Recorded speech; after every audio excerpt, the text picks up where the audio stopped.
မင်္ဂလာပါဒီ Dance Academy ရဲ့ပေါင်းတာဖြစ်ပါ Dancers Day ရဲ့ lifestyle dance education နဲ့ activities တွေကိုချပြပေးသွားမယ် sharing လုပ်ပေးသွားမယ် dance talk ရဲ့ post လေးဖြစ်ပါတယ်2025 Pride Edition အတွက်ကို special events တွေဒီ Dance Academy ကနေပြုလုပ်တော့ဖို့ရှိပါတယ်ဒီနေ့ Pride Edition အတွက်ကို special interview လေးလည်းစီစဉ်ထားပါတယ်ဒီ interview မှာ post လုပ်နေရတဲ့အတွက်လည်းဝမ်းသာပါတယ် interview အတွက်ကိုဖိတ်ခေါ်ထားတဲ့သူတွေကတော့အခုမြန်မာနိုင်ငံမှာစတင်ပြီးတော့ပုံပေါက်နေပြီဖြစ်တဲ့ international dance style တစ်ခုဖြစ်တဲ့ folk dance style ကိုကိုယ်တိုင်လေးလာသိနေတယ်။ pattern တွေမှာလည်းတွေ့မြင်ရတဲ့ folk dancers, dance artists တွေကိုဖိတ်ခေါ်ထားတာဖြစ်ပါတယ်။အခုဖိတ်ခေါ်ထားတဲ့ artist တွေကတော့မတ်သူနဲ့နိုဖြစ်ပါတယ်။ Hello teacher. Hello ဒါကတော့ဒီနေ့ special interview မှာဖိတ်ခေါ်ထားတဲ့မြန်မာနိုင်ငံရဲ့ folk dancers နှစ်ယောက်ဖြစ်ပါတယ်။ လောကလည်းမတ်ရိုဖြစ်ပါတယ်ဒီနေ့လေးကိုမစားခင်ပါတယောက်ချင်းစီရဲ့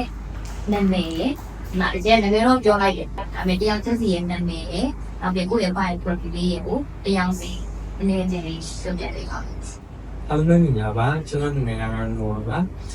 တက်တာနဲ့ဆက်ရှိပြီးပေါ်လို့ဆက်ကျွန်တော်ကအဓိကအဖြစ် Bogey ရဲ့ Street Jazz ရဲ့ Jazz Band ရဲ့ဝင်ကပါတယ် Okay အားလုံးမြင်ကြပါကျွန်တော်နာမည်ကတော့ Matthew ပါကျွန်တော်ကဒီလက်ရှိပေါ်တော့မြန်မာနိုင်ငံရဲ့ Bogey Dance တယောက်ဖြစ်ပါတယ်ကျွန်တော်ကဒီ Bogey Dance ကိုစကောက်ဆိုလို့ရှိရင်ကိုယ်ဆိုင်တာတစ်နှစ်ထဲလို့ရရှိလာလို့ပေါ့နော်ကိုရှိရဲ့တင်ပြီးတဲ့ဖြစ်တဲ့ Bogey Dance တယောက်ပိုင်းအားလုံးပြောင်းလာပါတယ်ဒီနေ့ interview မှာဒါ private and special interview ပေါ့နော်ဆိုတော့ဒီချိန်လေးတဲ့မိကုန်တွေကအများကြီးပဲအများကြီးတွေကမှ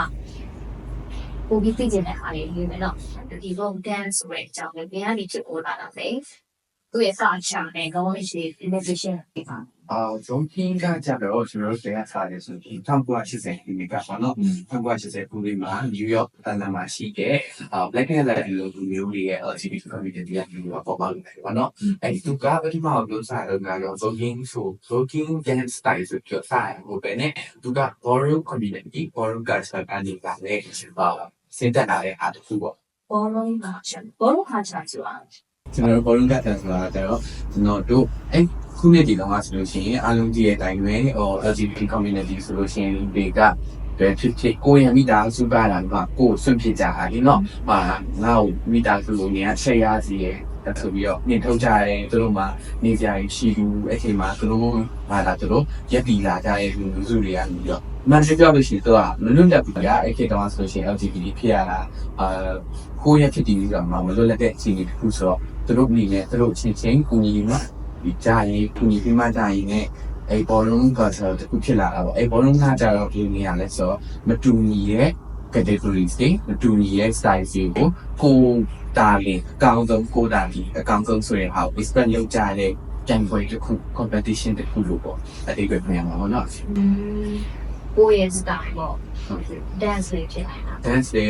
dance ဆိုတာလည်း voguing ဖြစ်နိုင်တယ်ပေါ့နော်အဲ့ကအခုထိဆိုလို့ရှိရင် US မှာရှိတဲ့တချို့voguing လုပ်နေတယ်ဆိုလို့ရှိရင် voguing ကို dance style ဆိုပြီးတော့ခေါ်ကြဘူးပေါ့နော်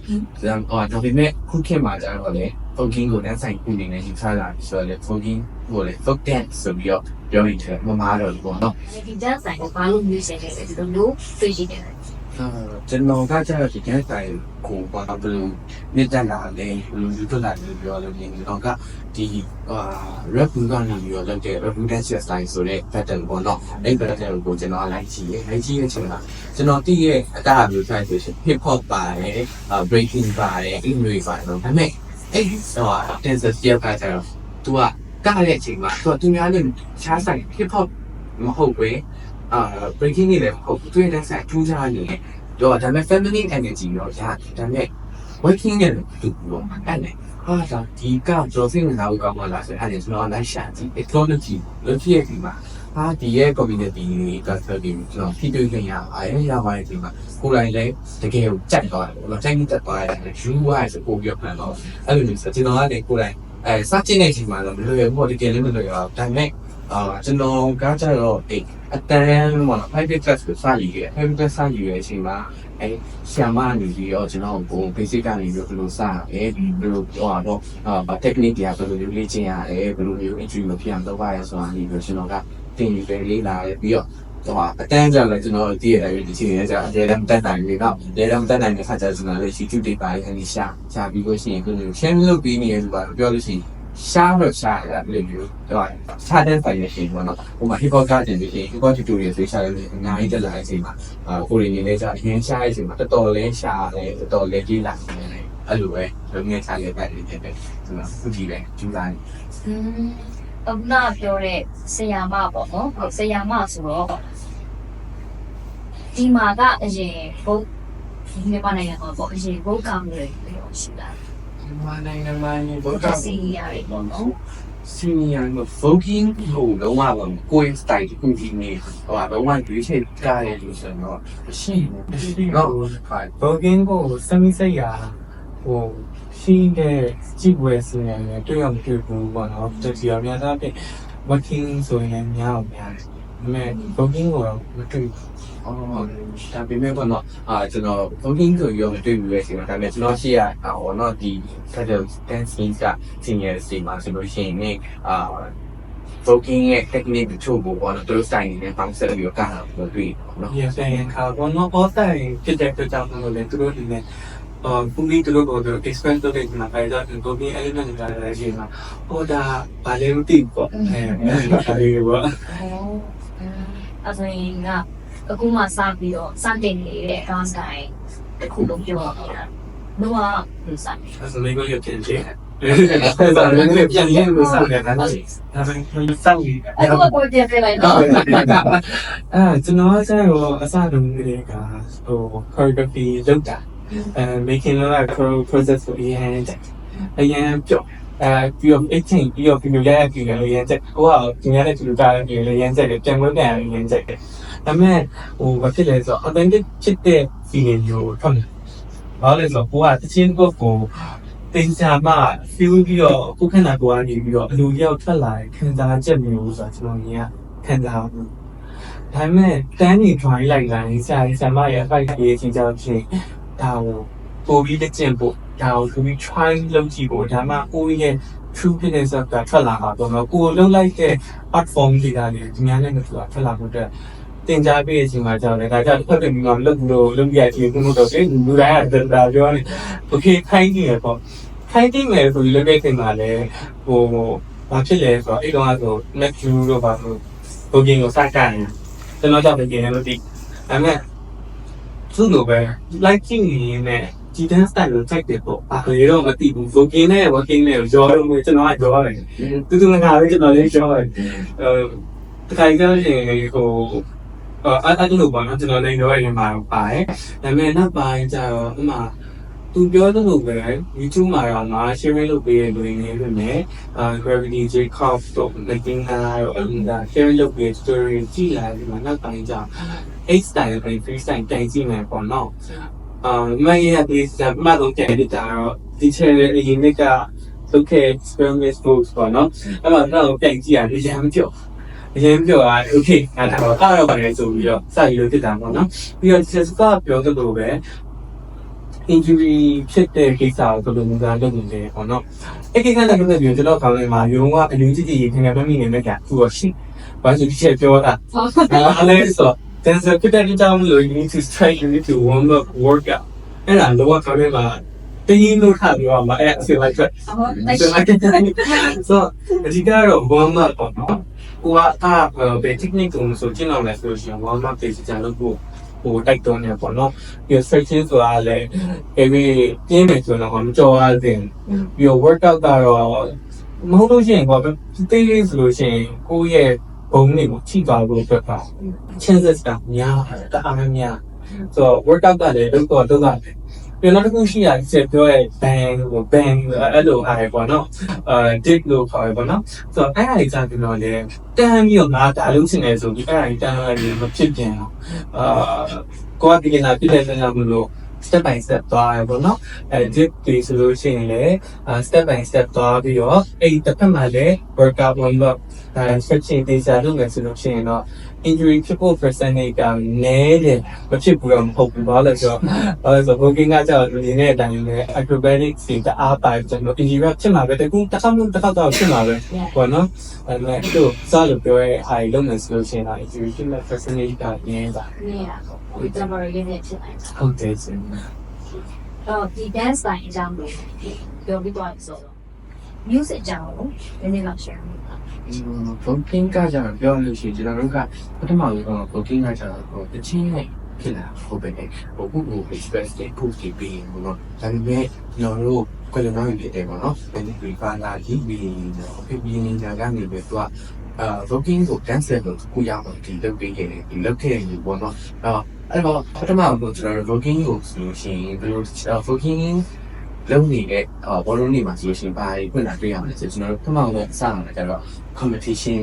ကြိုင်တဲ့အချိန်မှာကျွန်တော် disco music ကိုတွေ့ရတယ်အဲ disco music နဲ့လိုက်ပြီးတော့ကျွန်တော်တို့ post တွေပြီးရင်ဟိုပြန်ကြရဲ့အချိန်လေးနဲ့ဒီလိုပဲစိတ်ခဲပြောင်းလဲလာရင်လည်းalways ဆိုလို့ရှိရင် disco ဖွင့်နေnew way ဆိုလို့ရှိရင် disco ဒါမှမဟုတ်သူတို့ folk mix ဆိုပြီးတော့ပေါ်လာတယ်ပေါ့နော် folk mix ကကြတော့ပြောရင်ရှင်းပါတယ်အဲ့လိုတခြင်းရကြပြီးတော့1 2 3 4 10 music ကအဲ့ folk ကောင်းနဲ့8ကောင်းနဲ့ crash အတန်ပါတော့10အဲ့လိုမျိုး crash ပါတဲ့ကကြတော့ပြောလို့ရှိရင်အဲ့ voguing ရဲ့ music ပေါ့နော်အဲ့လိုပဲပြောအောင်ပေါ့ voguing လို့ပြောမယ်ဆိုလို့ရှိရင် chance နဲ့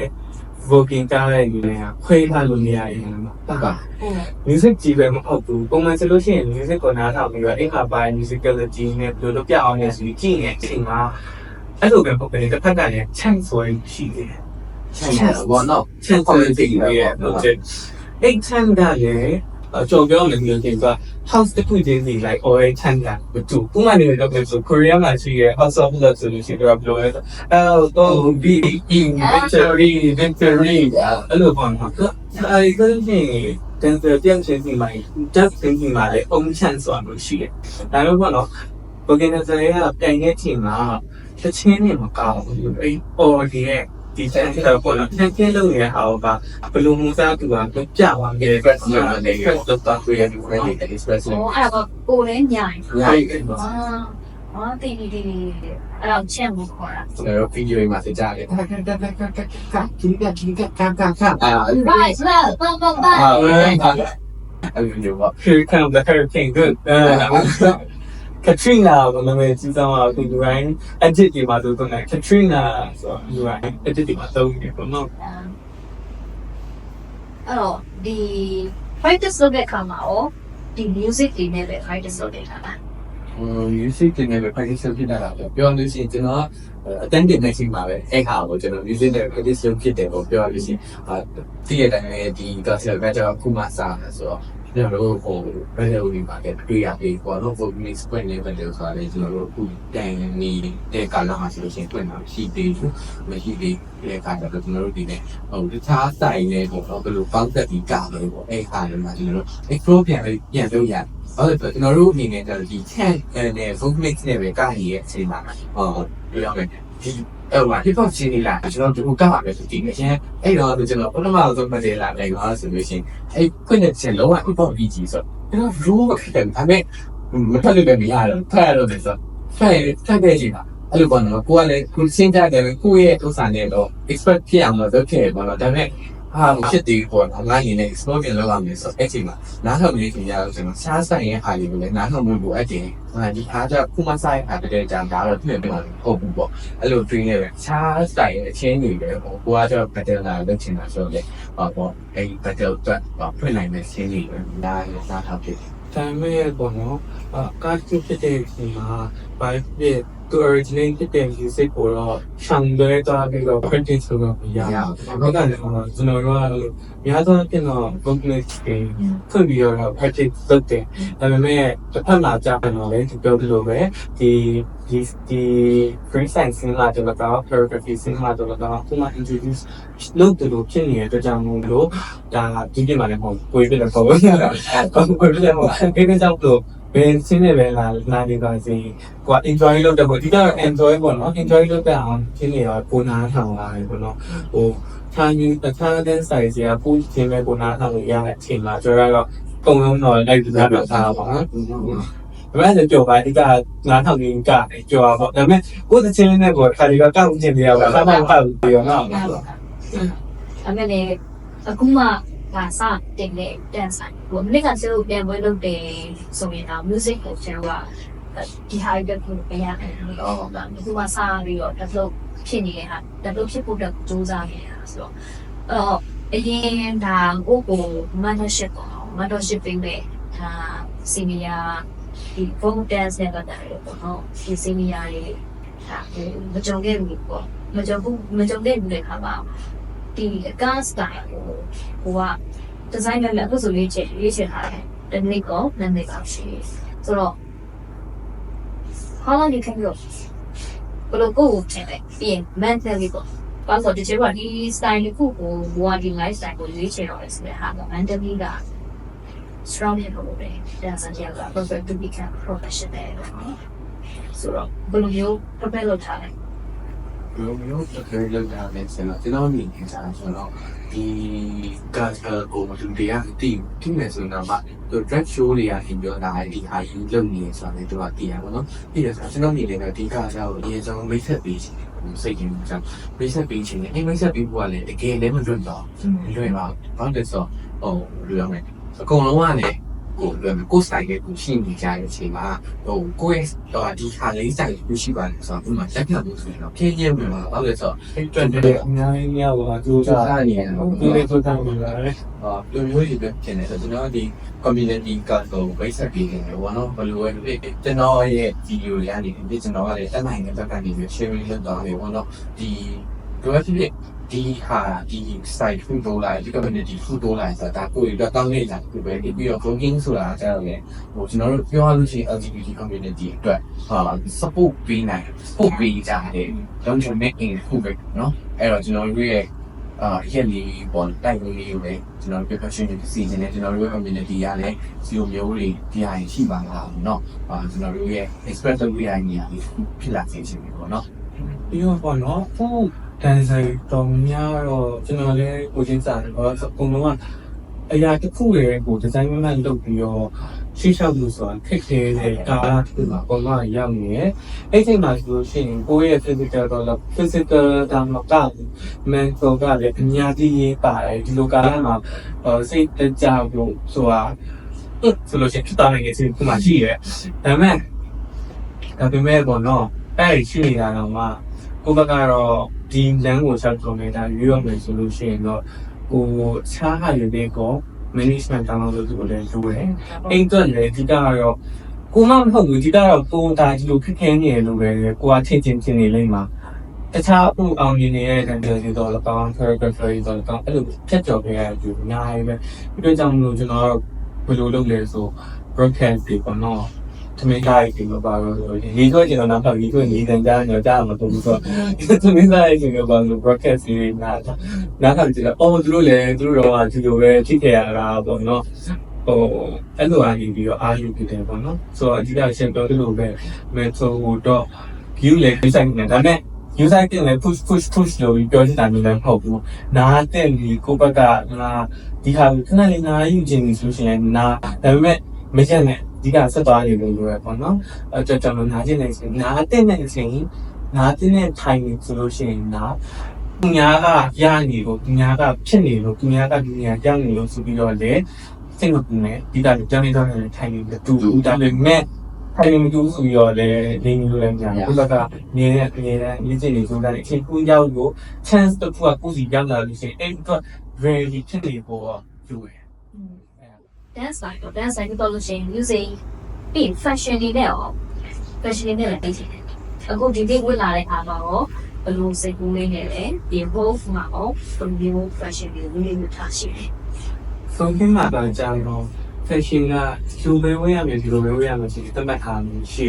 ဘူးဆောက borrow နဲ့တက်တက်ပြီးတော့explain လုပ်လိုက်ဒီလိုပဲ category အများကြီးရှိရပါတော့တကယ်လို့ runway အတွက် fashion category ပဲဆိုရင်တော့မှဒီဘက်ဒီနေ့ရဲ့ live topics နဲ့တူမှာမဟုတ်ဘူးအဲ့ဒါကြောင့်မို့လို့ fashion ကတော့ပုံသေးလို့ပြောလို့ရဒါပေမဲ့ vote ဒီ magazine တွေကနေထားတဲ့အတွက်ကြောင့်ဆိုကိုကျွန်တော်တို့ကတော့ဒီနေ့ပေါ့နော် magazine ကို represent လုပ်ပြီးတော့ sheet ဖြစ်တဲ့ပုံစံမျိုး classic ဖြစ်တဲ့ပုံစံမျိုးကိုရွေးချယ်ပြီးတော့ဝတ်တာပေါ့နော်အယောင်လေးစားစား digitally ချင်းနေတာမှာဒီနေ့ interview ဆို digitally စဉ်းစားပြီးတော့ခေါင်းစားချင်းဆုံးတွေ့ရမှာရတာပေါ့နော် သုံးပြင်းမှာကျွန်တော်ကအရင်ကြီးဖြစ်တာမျိုးတော့ဟုတ်ပြီပေါ့နော်ဥပမာကိုကသုတ်ဆန်းမျိုးမှာသုတ်ဆန်းမျိုးမှာပြီးနေတာပြန်ပါပြီးနေတဲ့ကလေးမှာပြန်ပါလားဟုတ်ကျွန်တော်တို့သုတ်ဆန်းမှာ online performance ဆိုပြရရှိရဲ့ပြီး performance ဆိုပြရရှိရဲ့အဲ့လိုမျိုးပေါ့နော်မျိုးကလေးတွေလုပ်ခဲ့ချိန်ပါဥပမာသုတ်ဆန်းမျိုးကိုဖြတ်တဲ့ချိန်မှာကိုဖြစ်ပါတယ်ဆိုတော့ expectation ကမျိုးစုံဖြစ်နေတယ်ဟိုပြောရမယ် ချင်းချက်လေးနဲ့ချင်းချက်လေးနဲ့ဟိုဖတ်တက်လေးနဲ့ဒီတိုင်းလေးပဲတိချက်လေးနဲ့ဖြစ်နိုင်တယ်ပေါ့နော်ဒီကကိုပါလေကိုရဲ့ခံစားချက်ကဘလောက် dramatic ဖြစ်နေဘလောက် fucking ဖြစ်နေအဲ့ဟာကိုဒါပြီးတော့ပေါ်ပြတာပေါ့နော်ဒါပေမဲ့ဝစ်စားတွေကဘယ်လိုနေရာတွေမှာသွားပြီးတော့ဟိုဆိုနေ restrict ဖြစ်သွားလဲဆိုတော့ဥပမာကျွန်တော်တို့ဒီ category ကဟိုပါပေါ့နော် team တစ်ခုပေါ့နော် category ရဲ့ခေါင်းစဉ်ကဝက်ဒီပေါ့နော် wedding ဒါမှမဟုတ် Halloween အဲ့လိုမျိုးပေါ့ဒီ အဲ့ချိန်မှာလည်းလည်းချော့ဝိတာလို့ဆိုလို့ရှိရင်တော့အဲ့ judges တွေကနေ top ပေါ့နော် top ကျွန်တော်တို့ scoring system ကကျွန်တော် hand across the board နဲ့ top ဆိုပြီးတော့ရှိရပေါ့နော်အဲ့ top ဆိုလို့ရှိရင်ဘာလို့စက်ပြန်လို့ရတော့အဲ့လာတယ်လမ်းမတွေပါလိုက်တော့ထည့်သွားလိုက်တော့ဒါမှဆင်းသွားလိုက်တော့ဒီလိုမျိုးအမှန်လို့ရတယ် hand across the board ဆိုလို့ရှိရင်စင်ကြီးရယ်ဟုတ်တယ် premium မှာစင်ကြီးဝါရယ် premium လို့ခေါ်ပြီပေါ့နော် premium မှာစင်ကြီးဝါရယ်ကဲ main style မှာနေလို့ရ sensitive side တော့ပြောနေအဲ့မှာ channel နေလို့ပြော hand across the board sensitive side ကိုရှင်ကစောင့်ပြီးတော့အဲ့လိုမျိုး premium ပြီးသွားပြီဆိုတော့ねသူတို့ကနှစ်ယောက်ပဲစီလာပြီးတော့ပြန်ကြတော့ဘယ်လို နှစ်ယောက်တကယ်စီ နှစ်ယောက်ပဲလေရှိနေတော့ပဲခိုင်စားလို့ရှိရင်ပြည့်နှစ်ယောက်ပဲဆိုဒီဘက်တဲမှာလို့ယူဂျီနဲ့လူနဲ့တွေ့စီတယ်တက်မှတ်ထားမျိုးဖို့ပဲ judges တွေကနေပြီးတော့ဒီလိုမျိုးဆွဲတာတူလားတော့အဲ့လိုမျိုး ပြီးရင်အဲ့မှာချင်းကိုဖွင့်နေပြန်နေရတော့အပြိုင်ဆိုင်ပဲပေါ့နော် ဖက်လက်ထိကြိုက်တာဟုတ်တယ်ပေါ့နော် ပြိုင်ချင်းထဲမှာပြိုင်တာပေါ့နော်အဲ့ဒီမှာချန်ဆိုရလဲဆိုနေမယ်ချင်းဖွင့်နေဒီထဲကဖွင့်နေမယ်အဲ့ဒီမှာကိုဘယ်သူကသုံးမျက်စိကိုဖန်သားနိုင်လို့လဲဖန်သားရင် technique ကစကားပြောနေနေပြီအဲ့မှာဖန်သားတယ်လူညီနေနေပြီအဲ့ဒါတော့သူရဲ့ presence သူရဲ့ aura ကတင်းစုံလေမှာအဲ့ဒါကိုတွေ့ချက်ပြီးတော့သွားကြပါဒီလို fashion ကတော့အဲ့လိုမျိုးတက်တက်အားရရှိပေါ့နော်ဒါပေမဲ့ category လိုက်ပြန်ရတယ်လို့တော့အဲ့လိုမျိုးတော့လိုက်ရကွာဟာ ဒီကြည့်နေဘုံကြီးပတ်တယ်မှာပေါ့နော်ဟုတ်တယ်နေအောင်တယ်ရတော့ဒီ his ကိုကြာနော် များတော့အဲ့ဒီ team switch ကြတယ်ဆိုတော့ပြောလို့ရှိရင်တော့ team switch တော့အများကြီးပြရ coffee is that is the form of confidence တဲ့ကြောင့်လို့ he's ကိုပိုင်နိုင်တဲ့သူတွေလို့ခေါ် he's နဲ့ကိုက confidence ကိုတက်ဥပမာ he's က mechanic ခုလိုပဲအနည်းအောင် mechanic ချောင်းလို့ပဲသူကအဲ့ mechanic ချောင်းကိုစိုးလိုက်တဲ့အချိန်မှာတခြားလူတွေက confidence ရှိသွားတယ်ဆိုရင်လို့ရှိသလိုဒါပဲနဲ့စီတိုင်းချင်းကအခြားလူကြပဲဆိုရင်လူတွေရှိရမှာနော်အဲ့လိုလူတွေကြောင့် he's ကိုစီးကြတယ်ပေါ့ဒါပေမဲ့ဟုတ်တယ်ဆိုတော့ဒီနမတချို့တွေကြတယ်တော့လေလို့comment flow ရှိနေပါတယ်သူက TS မှာသူက socks တွေပဲတက်တိုင်ကြည့်ဆိုရရှိတာအဲ့လိုမျိုးပဲ very good ပြောနေတယ်လို့ပြောတော့LGBT community ရဲ့ culture ဖြစ်တာကြာတော့စီရတက်ကြည့်ရှိမယ်ပေါ့နော်စီရမှာတက်ကြည့်ရှိမယ်ဒါပေမဲ့ကျွန်တော်တို့တကယ်ကြီး voting scene ကကြတယ်လို့ကြည့်ရပမာကြည့်တဲ့ဆိုတော့vote fan category ကန်ခဲ့ခြင်းမှာဆိုမြင်ကြည့်အဲ့ဒီမှာ fan queen တွေကန်ကြတယ်ပေါ့ queen တွေကန်ကြတယ်ဆိုတော့တို့တွေကတော့ QC ရဲ့ CSC ကစီးတယ်ဒါပေမဲ့လာတော့ဖြစ် QC နဲ့ C ကပို့ပြီးနဲ့မြင်ကြည့်ပါအခါကျတော့အဲ့လိုကလူတွေဒီမှာပေါင်းလို့ဖြစ်သွားကြတာ QC ကQC မှာကကြတယ်ဆိုတော့ဒီလိုဖြစ်သွားဒီ LGBT community ဆိုတော့ဒီ folk dance နိုင်ရတော့ဒီ voting ကတော့ဒီ community တက်လို့ပါလေဘယ်လောက်ထိ motivate ဖြစ်တယ်ဘယ်လိုမျိုး practice တယ်ဘယ်လိုမျိုး like support ဖြစ်တယ် connection ကဘယ်လိုမျိုးရှိလဲ connection ကတော့အများကြီးရှိအောင်လို့ဆိုတော့လည်းဆိုတော့ခုမှမဟုတ်ဘူးအဲ့တုန်းကလေးက abandon ဖြစ်ခံရတယ်လို့ပဲပေါ့နော်ဒီရဲ့ပါတာပြီးခံရတယ်လို့ပဲဒီရဲ့ ကိုယ်စီတာချင်း ဆွေမျိုးသားချင်းတွေကဘာမှမမရမိဘတွေကဘာလို့လဲဆိုတော့ရှောင်းဖက်ခံရယူရသူတို့စုဝေးပြီးတော့ house တွေဖြစ်လာတယ်အဲ့ကနေပြီးတော့ boring တွေလည်းလုပ်ပြီးဖြစ်လာပြီးတော့သူတို့အဓိကတော့ boring တွေမှာ posing ဆိုတာကလည်းကိုတကယ်တမ်း inspire ဖြစ်တဲ့လူမျိုးကြည့်ရင်လည်းဖြစ်လာပါပဲဆိုတော့ you can be what you want to be ပေါ့ဥပမာကိုကမင်းသမီးလေးဖြစ်နေတာကိုကဒီကဖြစ်နေဒါဥပမာပေါ့နော်ကိုကဒီဆိုဖြစ်နေတာလားဝေဒမန်ဖြစ်နေတာလားလင်းတော့ကြရဖြစ်နေတာလား you can be all you want to be if you express ပေါ့ဆိုတော့အဲ့ဒီနေရာတော့ညာလေးထောက်ပြီးကိုဖြစ်ခဲ့ပေါ့နော်ဒါပေမဲ့အဲ့ထပ်ပို့ပြီးတော့လေထပ်ပြီးဖြစ်ခဲ့ရလို့လည်းရှိတယ် သူကကြောက်ပြီးလဲဆိုအဲ့ကိတော့ကပြောလို့ရှိရင်အရန်ကိုမှပြောရဲရှင်ကြံကန်စားလို့တမခံတဲ့ဒီမျိုးတွေဖြစ်တဲ့နေရာမှာတော့ဘယ်လိုပြောလဲသူတို့ချင်းချင်းမှမရှိလို့ရှိရင်ပြတ်ဖို့ကြောင်မှမရှိလို့ရှိရင်ဒီ house တွေရှိဆိုလို့ရှိရင်အဆင်မပြေဘူးနော်အဲ့တော့အဆင်မပြေဆိုတော့ဒီ community ဒီဘောလုံးကနေပြီးတော့ဒီကို expert တာတွေကဦးကျမ်းမာရေးတည်ပညာပေးရတာ HIV အဲ့ကိတော့ဆိုလို့ရှိရင်နေဆက်ဆံနိုင်ပါဖြစ်လာတဲ့အချိန်လေးဘာလို့လဲဆိုတော့ကျွန်တော်တို့လူအဲ့တော့အားလည်း advice ဆိုလို့ရှိရင်ဆိုတော့ဘယ်လိုလုပ်ရလဲဆိုတော့လုပ်ပြပါဆိုတာခံကြမယ်နော်ခံကြတဲ့အချိန်မှာဟိုဘယ်လိုလဲလမ်းဘေးမှာဘယ်လိုလဲခုကဖြစ်မှာတော့နော်အဲ့လိုမျိုးတက်တဲ့အချိန်လေးဆိုရင်ဒါယောဂ spread disease ရဖြတ်မှုလွယ်လွယ်ပဲဒီတော့ဒါဆက်ခုရနေတယ်ဆိုအဲ့တော့သူတို့ကလည်းပြန်ပြီးတော့တခြားတွေငါတို့ educate လုပ်နေတယ်ပေါ့ဥပမာဒီအိမ်ကနေပြီးတော့ဒီလိုထွက်လာတဲ့အချိန်ကိုဘယ်လိုရက်တည်ကိုယ့်ရဲ့ကိုယ့်ချစ်တော့ဘယ်လိုရက်တည်ဆိုတဲ့ဟာကိုeducate လုပ်ပြီးနေတာခုနော်အဲ့လို ဘယ်လိုမျိုးလားဘယ်လိုမျိုးသားစိတ်ပြောင်းနေရမလဲဆိုတဲ့အချိန်မှာကျွန်တော်ပြောရင်ကျမရေးရတော့ကောင်း mental အရာတော့ကောင်း physical အရာတော့ကောင်း house ရဲ့ mother father ရဲ့ဒီလို children ကိုအရင်ကြီးစိုက်ပေးတယ်အဲ့ဒီ ဟုတ်ဆိုမှာဘာလို့ပြောရလဲ house ကကြတော့လဲဆိုတော့ကျွန်တော်တို့ဥပမာလို့ရှိရင်ကျွန်တော်တို့ house အိမ်ပေါ့နော်အိမ်ဆိုဘယ်လိုလူမျိုးရဲ့အိမ်ဆိုကျွန်တော်တို့ရဲ့စံပြစ်ခံဒါတူကြီးဒါတွေလည်းအိမ်ပေါ့အိမ်မှာဘယ်လိုရှိရင်ရတော့ဖြစ်တွေ့ရှိတယ် father တောင်ဟုတ် mother တောင်ဟုတ်နှစ်ယောက်ရှိတယ်father နဲ့ mother နဲ့ညောင်းမှာသူတို့ရဲ့ကလေး children စာရှိတယ်ပေါ့နော် kids ရှိတယ် princess ရှိတယ်အဲ့လို title လေးတော့ရှိကြတော့နော်အဲ့ဒီမှာ father ရှိ mother ရှိတယ် children ရှိနေပေါ့အဲ့လိုမျိုးပြလာတဲ့အချိန်မှာဆိုလို့ရှိရင်အဲ့ father နဲ့ mother တော့သူတို့ဘယ်လိုမျိုး support လဲခုနက mentally physically အကုန်ပါဒီ fucking boring ကဆိုboring မှာတော့ပြန်နေဆိုလို့ရှိရင်ဘယ်လိုမျိုးလုပ်ရလဲအစားအကုန်ဆက်ဆက်ရတင်ပြီး ဒီပြောလို့ဘောလုံးထဲမှာလည်းမကောက်ဘောလုံးအပြည့်မှာတော့ကိုကစိတ်တက်ဘလို့ထားမယ်ဘလို့ပြင်ဆင်နေမလဲဘဝကြီးပြင်နေဆိုင်နေရစားသူပြောတော့ဟာ အဲ့ဒီတော့ဆိုလို့ရှိရင် financially support ကပါလို့ပါအဲ့ father တင်ပါတယ်ဥပမာမြန်မာနိုင်ငံအဲ့ sorry ဟို international မှာဆိုနာမည်ကြီး house ကိုညာရှိတယ် house of celebrity ကြားလို့နော်house of Israel တို့ညာရှိတယ်အဲ့ဟာဆိုနာမည်ကြီး house ကိုသူတို့စလာတဲ့အချိန်တုန်းကဆိုလို့ရှိရင်အဲ့ house ဒီရတယ်စလာတယ်ဒါပေမဲ့သူတို့ကလည်းဟာဒီကစမိခံထားခဲ့ပြီငါတို့ဟိုအဲ့လိုလုံးဖြစ်မှုငါတို့ဟိုဖြစ်မယ်ဆိုအဲ့လို house ပေါ်လာတဲ့အချိန်မှာအဲ့ house ကနေပြီးတော့တိုင်ပွဲတွေဖြစ်လာတယ်တိုင်ပွဲဖြစ်လာရင်ဘောလုံးမှာတိုင်ကန်နေတော့တိုင်ကန်နေတယ်ဒါဘောလုံး community ဘောလုံးကတည်းကဖြစ်လာတာဒီတပုံကြီးကတော့တယ်လာတော့ဒီကိုဘာလဲတဲ့ဒီကိုလေးပြောလိုက်တော့ဘောနော်ကျွန်တော်တို့ဒီပုံလေးကဘောလုံးမှာစစပြောရဲအမှတ်ပေးရဲ့ system 10 across the board ဆိုတာအဲဒီရရှိတယ်ပေါ့နော်အဲဒီကြီးရှိတဲ့ဒီမှာသူ့မှာပုံပြားနေရှိ like 10 like 8 6ရှိမယ်ပေါ့နော်အဲ့လိုရဲ့အချိန်မှာကဲသူရောက်လာတဲ့အချိန်မှာအရင်တော့ကြာအရင်ကြိုက်တယ်ဆိုလို့ရှိရင်ဒီတော့10ပေးပါပဲဒါပေမဲ့အဲ့10ပေးရအောင်မှာဒီကြီးရဲ့စက်တိုက်ပြီးသွားဆိုလို့ရှိရင်10 across the board ဘုတ်တစ်ခုလုံးမှာ10နေပဲပြည့်တယ်10 across the board ဆိုလို့ရှိရင်ဒါတော့အရင်မိုက်တယ်နော် qualify ဖြစ်တယ် ဒါပေမဲ့သူတို့ expect လုပ်ထားတဲ့ quality နဲ့လည်းမကိုက်ညီလို့ဒီကြိုင်ပွဲကြီးအချိန်နဲ့ခုမှကိုက်ညီဆိုလို့ရှိရင်တော့သူကပြော6ပြည်တွေကဒီကလည်းအင်ဂျင်လို့ရပေါ်တော့အဲ့ဟာအပြင်အမပီစီနဲ့ပတ်သက်ပြီးတော့ပေါ့နော်ကျွန်တော်ဒီနေ့ဒီချက်ဒီ interview လေးကိုလုပ်တဲ့အပေါ်မှာ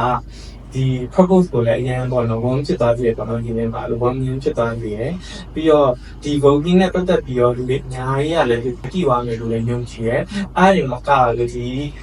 decoration ကပါအရင်ကပေါ်ကြ environment ဖြစ်နေစမှာဒီလို possible ပါတယ် ဟုတ်တယ်နော် ပြီးတော့ပုံလေးပေါ့နော် ဒါဆိုလို့ရှိရင်ကျွန်တော်ခုနကပြောတဲ့အတိုင်းပဲ ဒီမှာနော်ဒီဆိုလို့ရှိရင်ဒါကျွန်တော်ရဲ့ legendary father ကြီးဝီလီနေကြပေါ့နော် House of Ninja ရဲ့ founder founding father ပေါ့နော်သူကခုနပြောဆိုပဲအကပေါ့နော် Voking ကို dancer လို့ပြရအောင်လုပ်ပြီးခဲ့တယ်ပေါ့နော် ဆိုတော့လက်စုစီထားတော့ Yes fashion ဒီရတယ်ပါဒါကျွန်တော်လည်းဒီလိုဒါဆိုလို့ရှိရင်ကျွန်တော်တို့မမေးတဲ့မမေးထိုက်တဲ့ဒီပေါ့နော်ကျွန်တော်တို့ community ကဆက်တယ်သူကနေစတယ်ရဆိုအဲ့တော့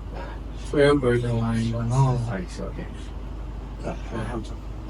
ဒီမြန်မာနိုင်ငံတော့ဘောနော်အခုလက်ရှိဒီကောင်းကိုတာနေတဲ့တန်တဲ့ဒီမှာလေးတွေ့နေရဆိုတော့မရဘူး။မန်လေးကဂျူနီဖေး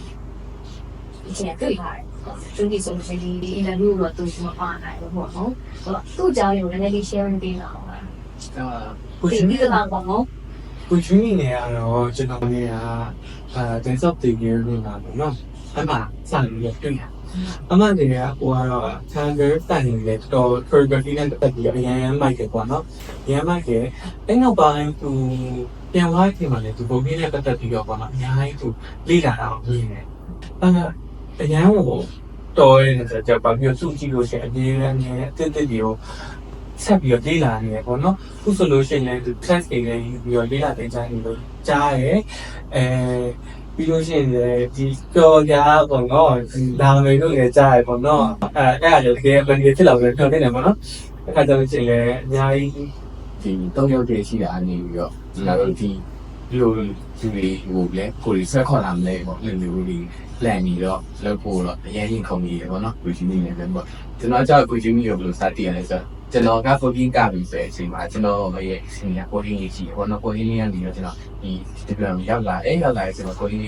ရဲ့ advice ကိုကျွန်တော်ကပတ်တဲ့ပြိုင်မယ်ပထမဆုံးပဲပြိုင်မင်းနေပါပေါ့နော် senior တယောက်နေနဲ့ respect ထားပြီးတော့နော်ချက်တယ်ဘူးနော်ဒီရင်ချက်တယ်ကိုကြီးလိုတော့ဆိုတော့ကိုကြီးနဲ့ advice ပေးနေမှာ cooking ကိုသူကလည်းသူကိုယ်တိုင်ကလည်း cooking နဲ့စိတ်နဲ့လူပြတ်ဆုံးဟုတ်ပေါ့နော်သူရဲ့ main site က working ဖြစ်နေတယ်ပဲလေသူပတ်တဲ့မှာဆိုရင်တွေ့ရမှာဗျာကိုယ်လေးဆိုလို့ရှိရင် technique တွေကို working ကလို့လည်းကိုကိုယ် special စီမှာ working အဖြစ်ပြပါလာတော့ကဝတ်တီရှောက်လာတော့လူရှိရဆိုရှင်းနေမှတယ်ဆိုတော့အဲ့တော့ကိုကြီးရဲ့နေတော့ကျွန်တော်ပြောပြworking ကဆိုလို့ရှိရင်ဒီတက်ပြီးတော့ပုတ်ဘူးဘယ်လိုလဲဆိုဘယ်လိုမှယူရှိတယ်သူဆိုလို့ရှိရင်ကတယ်လာကြအောင်အဲ့ဒီမှာကျွန်တော်သိချင်ပါတော့ တော်လာတက်ကိုတယ်မှာတော့ဖျား ပုံစံတိုင်းပုံစံတိုင်းကစင်တဲ့ပုံရိုက်တယ် ဘယ်လိုရှိလဲ အဲ့နဲ့ကျွန်တော်ကအဲ့နဲ့ဘာလို့တိချင်တာအဲ့တော့ကိုင်းနဲ့လည်းပြောနေဂျူနီဆို